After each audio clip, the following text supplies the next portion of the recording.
अहो तात्या, आता आपल्या अवनी बाळाचा बर्थडे येतोय 9 तारखेला. होय ना.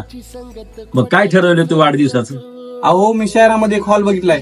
तिथं डेकोरेशनची व्यवस्था आहे, तिथं जेवणाची व्यवस्था आहे, तिथं पाहुणे रावणे आले त्याची पण व्यवस्था आहे. एक नंबर आहे सगळं. हे काय माझ्या बुद्धीला नाही पटत. शहरापेक्षा आपण आपल्या घरीच वाढदिवस साजरा करू. अरे त्यानिमित्त शेजारची पाजारची 4 लेकरं येतील, 4 घास खातील. जमलंच तर आपण जरा झाडं पण लावू आपल्या गावात. अहो नाही तात्या, आपण वाढदिवस शहरातच साजरा करू. मस्त जगमग वाटते आणि आपलं स्टेटस पण वाढल. अरे ते जगमगाट स्टेटस राहू दे.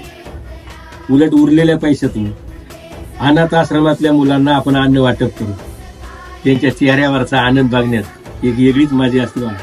होय तात्या, बरोबर आहे तुमचं. आनंद वाटून घेण्यातच खरं सुख आहे. आपण वाढदिवस गावातच साजरा करू. काळजी रे माझ्या